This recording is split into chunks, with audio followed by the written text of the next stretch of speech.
Okay, good day. I think we made the improvement we needed to make. It was far from perfect. We'll see areas there that we're not pleased with tomorrow when we watch the tape. But we took a step forward, the step we needed to take. Probably most pleased with the way we dominated the second half. We got off to a fast start in the game and sort of bumbled around in the second quarter a little bit. And so it was a 15-point game at halftime, but we outscored them in the second half 31-3, and I think we scored 31 straight at the end. And it was good to empty the bench and see our twos make some plays, particularly in the pass game, like Charlie Becker and some other guys, Alberto.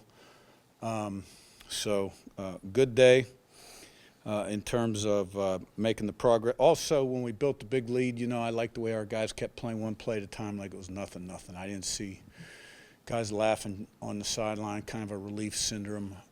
That's what we ask them to do, time to be satisfied in the locker room. So I was a little bit of a tyrant on the sideline in the fourth quarter, but my job is to make the team the best it can be. So that's the way it is. Questions? You allude to it there, Curt, but was that third quarter in particular, I think you scored 21 or 28 straight points in the third quarter. Was that third quarter kind of what, in your mind, this team can look like in terms of offensive efficiency, some of the explosiveness, and then the way that you were, I think, in particular, kind of playing in Kennesaw State's backfield when they had the ball? Yeah, well, it looked like that today, and that was great to see, because, last time we really waxed somebody was Purdue. That was a long time ago, so it was good to get back kind of to that. And Cooper's reverse was a real big play in the game. Really good run and a lot of good downfield blocking. And you're right, our defense started to penetrate, make plays in their backfield a little bit. And we took it over and, needed to see that from this team because there's a lot of new guys on this team. There were a lot of new guys last year, but a lot of them came with me and I knew them. And they understood the culture, the standard, the expectation. A lot of the guys that we have there new aren't like Pat Coogan, who came from Notre Dame, a team that went far into the playoffs, championship culture. Some of these guys have come from 500 programs. And, like I said to our coaches this morning, you got to really coach this team every day right now. And, reinforce the standards and the expectations, everything you do. Like the walkthrough yesterday, I wasn't real pleased with. And but it was all new guys. And you just can't assume they know because they don't. They don't know. And so pleased we took a step forward and get ready for the next one. When you say you weren't pleased with the walkthrough, just what did you see? Just the focus in the walkthrough yesterday? Just what kind of bothered you? And then is that part of the reason why you got maybe to see that focus, you left the guys in longer in the fourth quarter? No, I kept them in longer because we need to play football. We got some games coming up where we've got to be able to play that many plays. And we haven't executed over a long period of time as well as we need to. So we need reps. We need game reps. The walkthrough was more of a, it's not a physically taxing day. It's only a 25-minute walkthrough. Get about 40 plays on offense and defense. But they got to be sharp mentally. And, it's not a time to kind of be relaxed mentally either. So you're getting more reps on the game plan. The right splits, alignments, checks, versus unbalance, et cetera. But it's not the first walkthrough that, we haven't been pleased with. But you know what I'm saying?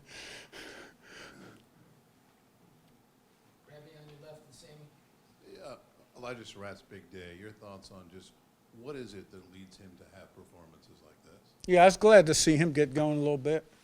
Last year in camp, he really didn't have a lot of catches, but he got them during the season. Not quite as many as he did at JMU. Same thing in camp. He didn't have a ton of catches, not in the first game either. And so I was glad to see him bust out and those two kind of hook up a little bit. And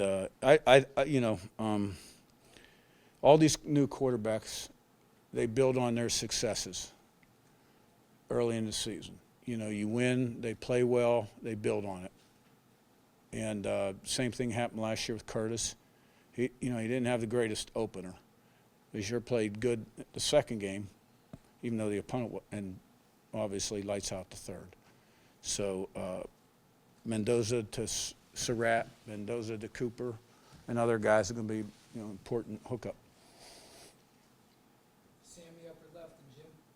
Coach, on the field goal with the delay of game, Yeah. what was the choice to not kick it after? It was a bad football decision, first of all.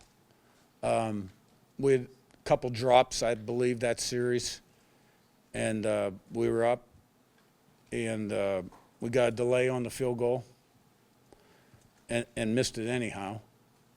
And then we're moved back 5 yards.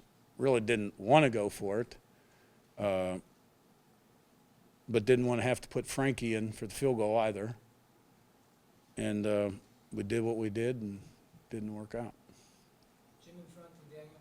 Curt, your running game has been very consistent from statistically, and last week Roman Hemby was the workhorse. This week it was the BB. How confident are you in having that run game, that triple threat running game?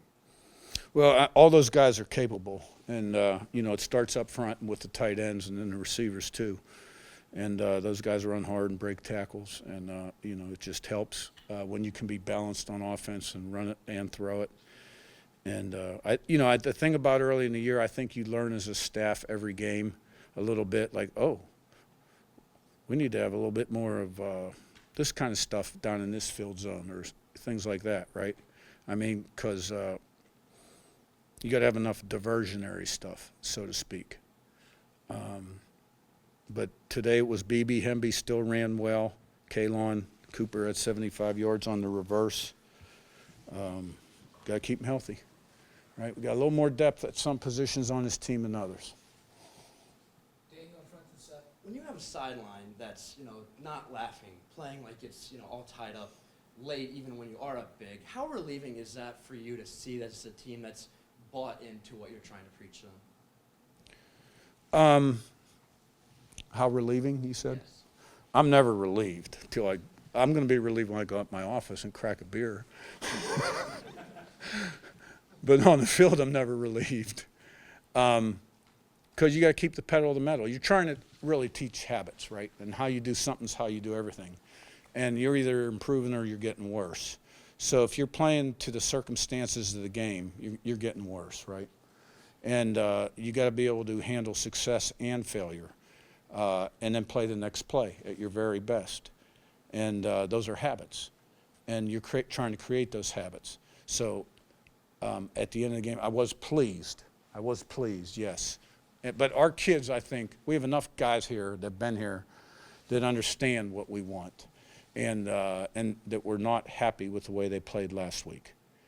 And they responded really well in the fourth quarter. Set on your left and we'll wrap Zach B. Yeah, Curt, on that, with the way the offense got the job done in the red zone and the way the defense contained the quarterback in the ground game, how pleased were you with the way your team saw what needed to improve from last week and worked to it? Well, that had to happen, and we answered the bell. Because like I said, we were number one in the country in scoring touchdowns in the red area last year. And last week was just, it was what it was. So it was good to see that ball get in the end zone in the red area, yeah. Zach in your right, last one. Coach, Kennesaw State had 8 plays of 15 or more yards offensively. What have you seen? What do you chalk some of those chunk plays up to the defense that's allowed early this season? Well, when people go real fast like they do, or then they check to put themselves in the best look, and they take those big wide splits, right, and use the field, there's going to be some throwing lanes. You know what I'm saying? And so we'll take a look at the tape. I know they came out in the second half and challenged us down the field a little bit. And but, I thought we played really well against ODU, aside from 2 plays, and I thought we played, give up 9 points today. All right, thank you. Thanks.